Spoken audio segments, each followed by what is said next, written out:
I made more songs than anybody in the history of the earth. They had me doing just about all of mainstream. It became a religious thing after a while. With how good I did the songs and stuff, and different ideas for movies, catch lines in movies, and toy ideas, they kept on bringing me back, and I'd come up with more ideas to keep them from bothering me. But little did I know, I was sealing my doom with them, really. I started making songs when I was about 5. By the time I was hitting about 8 years old, they were saying, "What if this kid is like some kind of special religious significance?" And then all the religious fanatics started going weird, trying to say that I could be New Age Jesus because it's around the same time and he looks the part. And they said I'm in the Nostradamus prophecies and picture book. They said there's a picture of me in it. It says that the next Messiah's initials will be DM. It's a reference in it to King Dawn. First, they wanted me to play fake Jesus for them. We were going to use him to be fake Jesus, but it turns out he's real Jesus, and if we kill him, it says in the prophecies that God will destroy the earth. So they're using that as an excuse to keep me alive. There was a bunch of people there that were saying, well, we're Luciferians, and Lucifer wants us to get Jesus and torture him in the next century, and we'll get good luck and good fortune for doing it. And they call it fleecing the lamb. They included me into some kind of a torture spectacle. They chained me up and, man, they just torture you. And I don't want to even endorse this stuff that they say. Like, I don't tell people who I'm Jesus or anything. Like, I think that's kind of silly. And it even says in this Nostradamus prophecy that they follow that the Savior of the world comes back and saves the world with truth and sues all of the corrupt lords and performers for legal recompense more than anyone else has in the history of the world.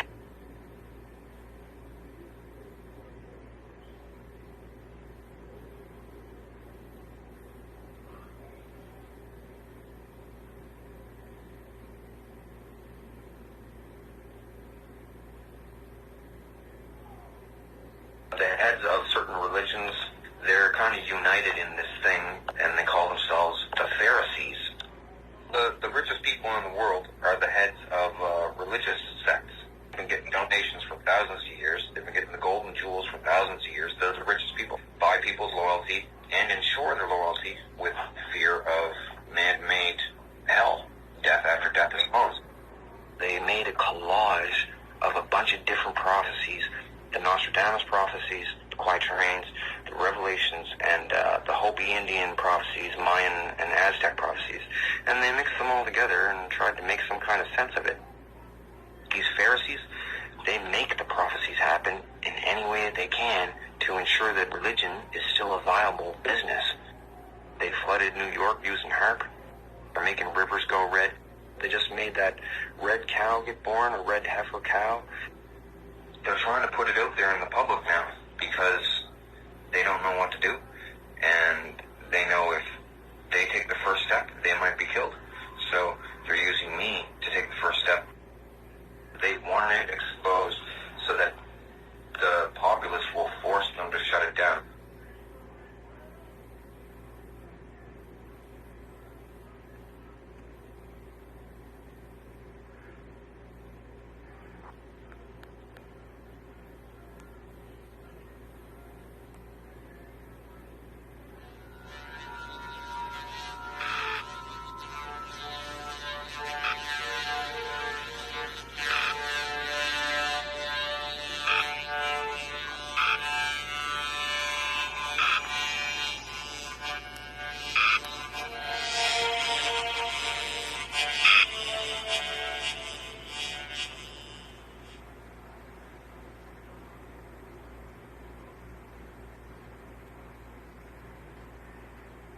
You gotta ask yourself, there's a bunch of people on my friends list, right, that have taken all of my information and they send it to the government and they say, look what this guy's saying about you guys, go get him, right?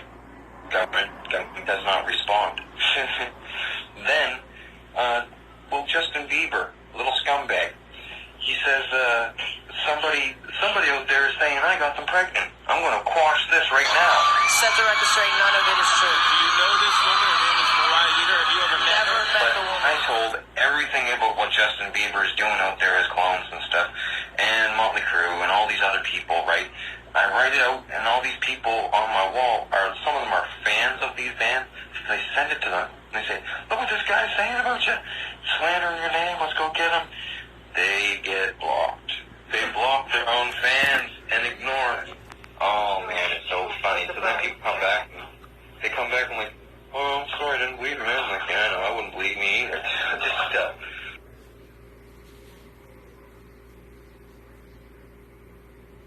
I felt bad at first because I was like, I didn't want anyone to believe it, but then I saw that no one was really believing it, and then I felt better.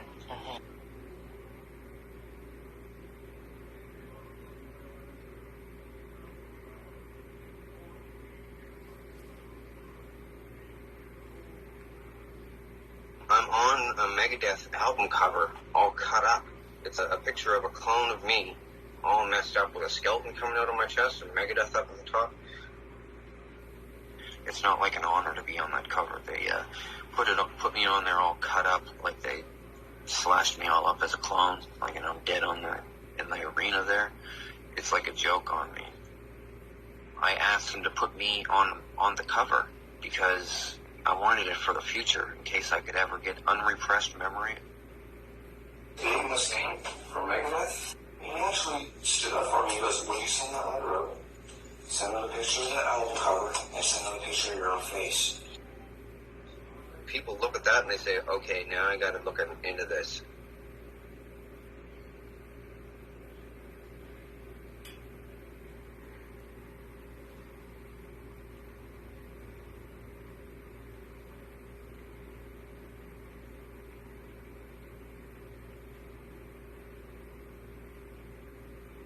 I talked to Britney Spears ever since she was starting her career.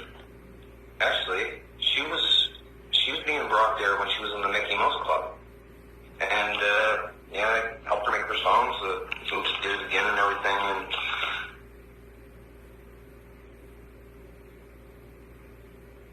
she said a fantasy of hers was to blow up a cloning station so they couldn't make any more hers.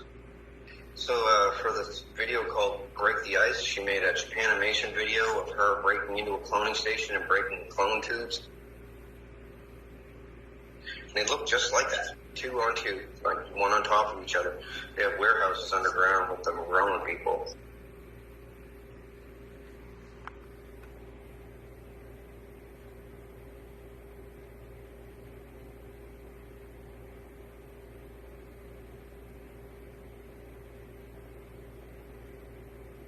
Eminem sold his soul to the Illuminati so that he could be famous and, the big label.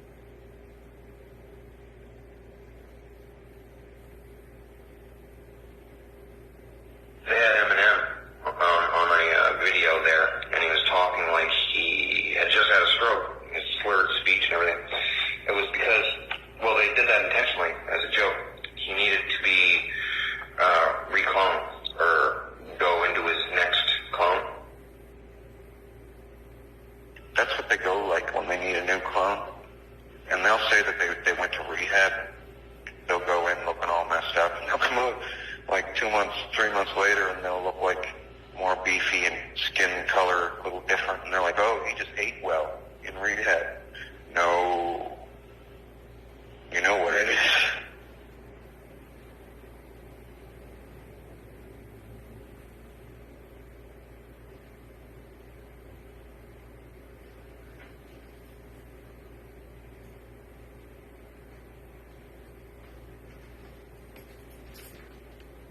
I don't get paid for this, and I'm not like Ick. I'm not selling a book.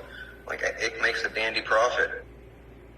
The strange thing was with him, they didn't bring him out to talk to me. They put a picture of his face up on the big screen to talk to me. And I could never tell if these people are being impersonated, because they do impersonate people a lot.